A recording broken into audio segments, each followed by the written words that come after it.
fàcil. Per què tornes? Tornes i rècord d'Espanya. És a dir, pim-pam, només nedar i ja està. A veure, jo fa temps que després d'haver tingut els dos nens, doncs tenia la inquietud de tornar-me a sentir en forma. Era una sensació que suposo que després dels dos embarassos et quedes tou muscularment, una mica xof, et comença a fer mal tot, aixecar nens, i deia, ostres, necessito una mica sentir-me en forma, tornar a sentir aquella sensació abans de la competició de dir estic bé, encara que sigui d'una altra manera, i em van començar a animar per què no t'apuntes als màsters, per què no ho proves, i vaig dir, ai, vols dir, no ho sé, no sé si m'enganxarà. Vaig dir, mira, jo començo venint a entrenar i a veure què tal. I sí, mica en mica vaig anar-me sentint bé, allò que al principi et costa molt, perquè la natació és poc agraïda. I vaig patir al principi, però després em vaig anar adaptant i vaig dir, bueno, doncs vinga, provo a competir. I ja està. I no anar gens malament, no? No. Primera prova que nedes? No, llavors, clar, un cop decideixes competir, mires una mica, jo almenys sí, em vaig mirar, ostres, què deuen ser els rècords d'Espanya, com deuen estar, i vaig dir, home, aquest potser és assequible, no sabia tampoc què em sortiria ni com em sortiria, però sí, vaig debutar amb el rècord i, bueno, contenta, la veritat és que prefereixo seguir baixant-los, no deixar-ho aquí on està, però contenta. Quines sensacions tens quan comences a nedar amb l'Albert Puig, amb la Carla Campo, comences a nedar una miqueta amb l'equip absolut, amb aquestes joves promeses de la natació de la sèrie? Bueno, la veritat és que jo amb ells ja havia coincidit, perquè, clar, jo fa 5 anys que vaig deixar de nedar, i l'Albert ja era una jove promesa en projecció i es veia venir, i la Carla ja havia competit amb mi relleus de campionats d'Espanya, que havien fet ors i havien fet grans coses. Llavors a la Carla és com, ens retrobem, molt bé, torno a trobar... Amb ella sempre havia establit un vincle emocional molt fort amb la Carla, amb l'Elisabet Arpal, amb l'Anna López en el seu dia, les que hi havia d'aquesta edat, i ara és com retrobar-les és molt xulo.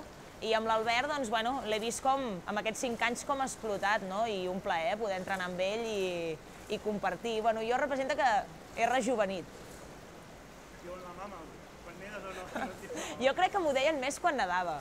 Ara, doncs, com nedem en categories diferents, suposo que, mira, aquí estan els màsters entrenant amb nosaltres, però no crec que ho vegin així, sinó com que he superat un repte que jo mateixa m'havia plantejat, no?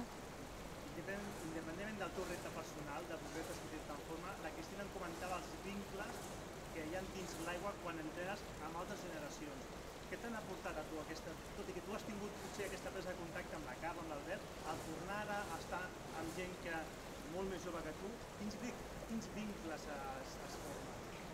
Jo crec que és molt xulo, perquè jo ja ho havia viscut una mica a la meva època, perquè els hi portava bastants anys, jo amb la Carla em porto 11 anys, que són molts.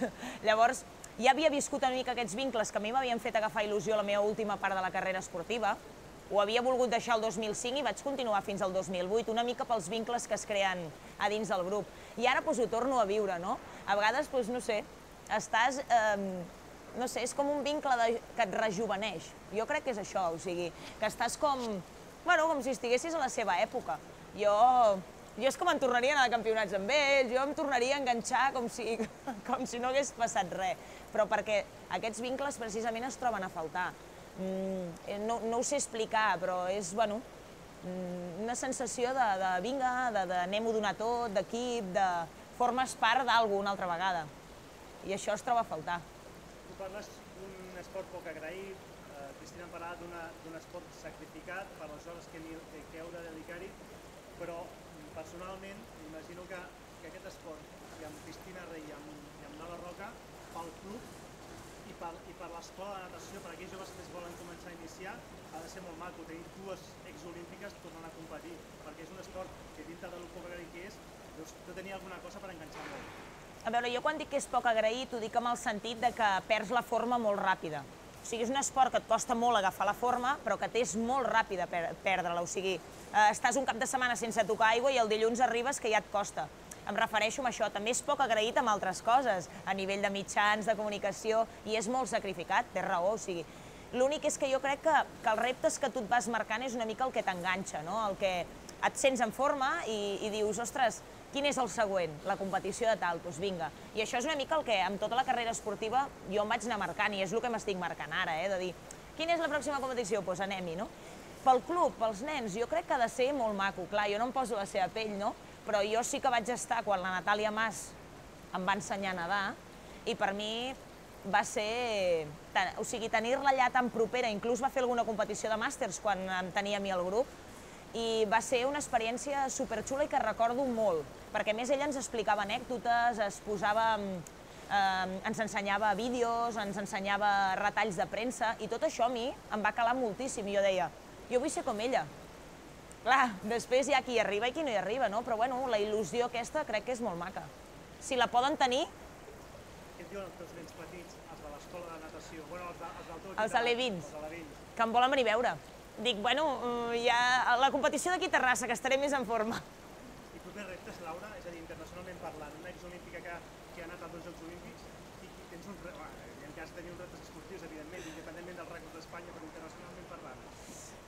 Primer el Campionat d'Espanya, que és el mes de febrer, a finals de febrer, que anem a Palma, Mallorca, ja tenim bitllets d'avió amb la Cristina, vull dir que això ho tenim ja segur, a curt plaç. A llarg plaç, bueno, llarg mig, a l'estiu hi ha el Campionat del Món a Canadà. Clar que seria xulo anar-hi. Passa, hi ha unes despeses associades per anar a Canadà bastant grans. Llavors, ha de ser viable. Si és viable econòmicament, jo hi vaig. Reptes allà? Medalla.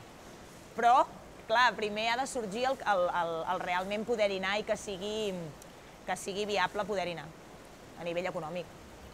Quins records tens dels Jocs Olímpics? Tu has participat en dos, en Sydney i Atlanta. Sydney i Atenes. Tu personalment, quins records tens ara que tornes a sentir el poder de la competició? Jo tornaria a fer tot el que he fet fins ara, mals i bons moments, per tornar-hi a anar. Jo ho tinc claríssim.